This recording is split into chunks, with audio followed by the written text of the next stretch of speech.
कर्म के फल में आसक्ति न हो। कर्म का फल निर्धारित होता है, प्रयोजन होता है हर एक कार्य का, और उस तरह से कार्य भी होता है।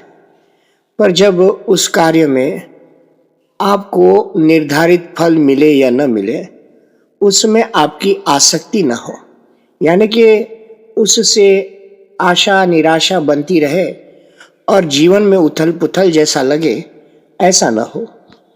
Perform in life with machine like accuracy, precision.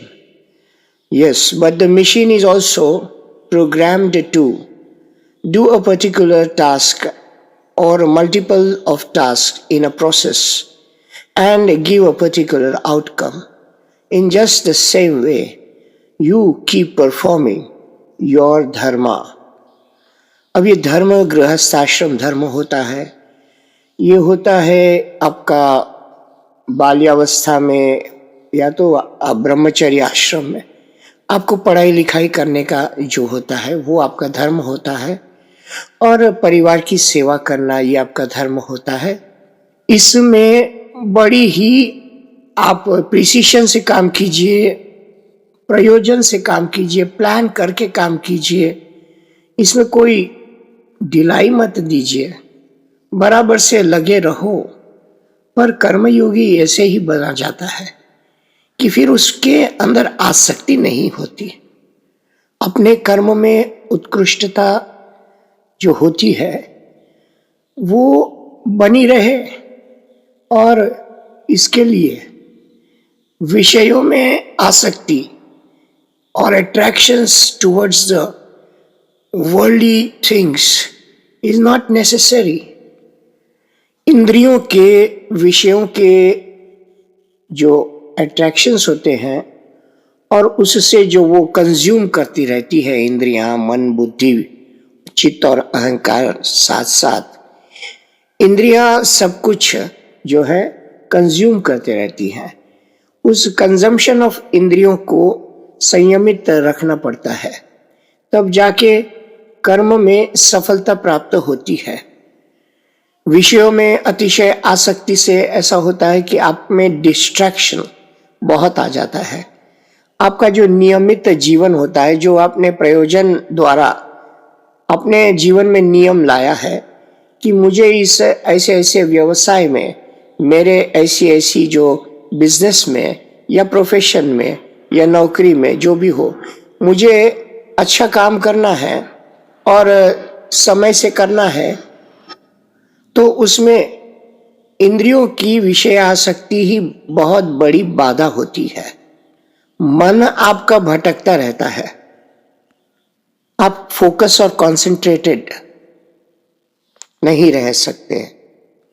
तो भगवान ने कर्म योग में यही बताया है कि विषय आसक्ति से दूर रहो और संयमित नियमित जीवन रखो, और फल में आसक्ति न हो। उद्देश्य तो आपका खेल में हमेशा जीत का ही होता है, पर जीत या हार से अतिशय प्रभावित होकर आपके खेल में फर्क आने लगे, तब समझना कि आपकी आसक्ति खेल में जीतने की है, हारने की नहीं है। अब तब जाके फल में आसक्ति जैसा होता है, तब आपका जो परफॉर्मेंस होता है वो कभी कभी डगमगा जाता है। वो खिलाड़ी ट्रेन करता है अपने आप को अपना बेस्ट देने के लिए, और वो बेस्ट देता है तो वो लगा रहता है बस अपने को उत्कृष्ट बनाने में, और जीत ऑटोमेटिक आती है। ये बाय प्रोडक्ट है, ये अल्टीमेट प्रोडक्ट भी हो सकता है, पर उसमें आसक्ति मत रखो। आसक्ति होने से आदमी स्ट्रेस्ड आउट हो जाता है, जीवन में अतिशय स्ट्रेस ले लेता है अपने ऊपर। और जब विषयों में आसक्ति होती है, भटकता है विषयों में, अट्रैक्शंस में, जीवन में यहाँ वहाँ अपने इंद्रियों को मजे देने के लिए, तब भी आप डिस्ट्रैक्ट हो जाते हैं, आपका फोकस बना नहीं रहता और फिर आता है भक्ति योग। भक्ति योग में क्या करोगे आप निरंतर कंटिन्यूअसली परमात्मा में डूबे रहोगे, साथ साथ आप कर्म योग भी करते रहोगे, जो अभी मैंने समझा। ये दोनों के साथ साथ आप परमात्मा में डूबे रहोगे। न जरूरी नहीं है कि आप विषयों में डूबे रहो, वर्ल्डली अट्रैक्शंस में डूबने की जरूरत नहीं है, सेंशुअल प्लेजर्स में डूबने की जरूरत नहीं है। डूबना तो आपको परमात्मा में है, और उसी में रहते हुए भी आप उत्कृष्ट कार्य कर सकते हैं। यही है भक्ति योग। भक्ति बनी रहे, शरणागति बनी रहे। श्री गुरुदेव कहते हैं, हमेशा भगवान में विश्वास युक्त अनुराग बना रहे, इसकी सावधानी खूब चिंता के साथ रखना चाहिए। किसी के राग द्वेष पूर्ण व्यवहार से उद्विग्न हो जाना, ये शरणद भगवान का, आश्रयदाता का, गुरुदेव का उपहास है, मजाक है। उपहास करने जैसा है।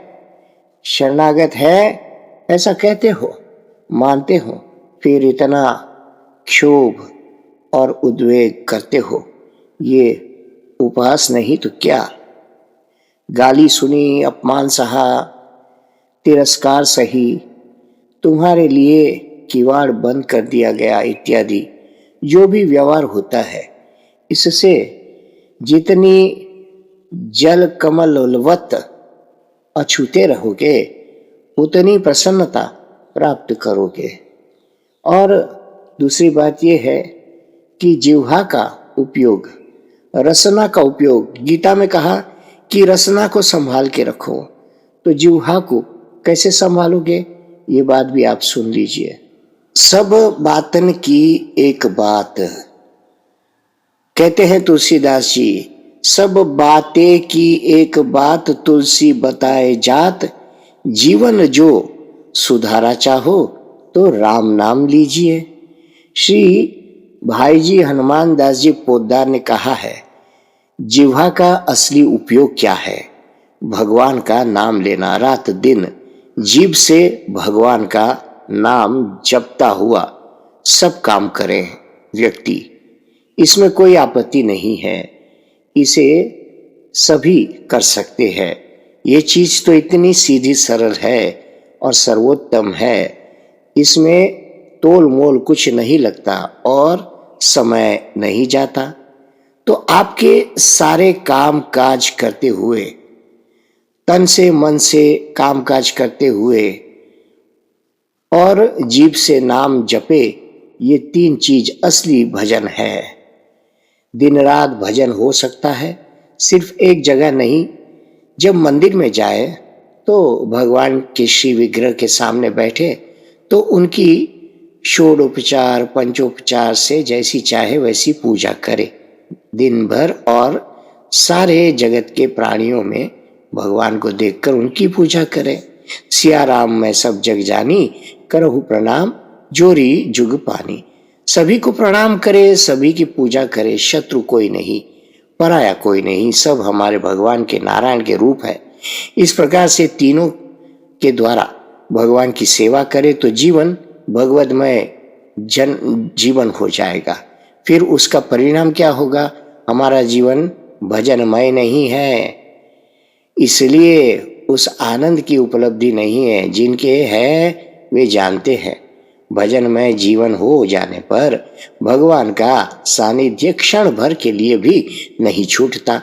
भगवान का भजन करने वाले के पास भगवान स्वयं रहते हैं, वो बाध्य हो जाते हैं उनके साथ रहने के लिए, उनको बुलाना नहीं पड़ता। जिनके जीवन में भगवान का अखंड भजन होगा, वहां जीवन में भगवान आ जाएंगे, भगवत्ता आएगी, ऐश्वर्य आएगा, ये भगवदीय जीवन होगा। भगवदीय जीवन तब होता है जब भगवान जीवन में उतर आते हैं। भगवान कब उतर आते हैं? जब जीवन भगवानमय हो जाता है। जिस प्रकार लोभी के मन में अस सज्जन मम उर बस कैसे, लोभी हृदय बसऊ धनु जैसे। जिस प्रकार लोभी के जीवन में धन बसता है, उसी प्रकार मेरे हृदय में वो संत बसता है, ऐसे भगवान कहते हैं। जैसे लोभी मन में धन को बसाता है, असली चीज ये है कि ऊपर से छिपाए और अंदर बढ़ती रहे। इसी का नाम होता है प्रेम। ऊपर से बहुत छिपाए, पता ही न लगने दे कि कहीं प्रेम भी है, और अंदर से रस बरसता रहे। बाहर से पता न लगने दे कि भजन करता है। तो आपने अभी भगवान के कर्म योग और भक्ति योग को सुना। जय सिया राम, जय सद्गुरुदेव।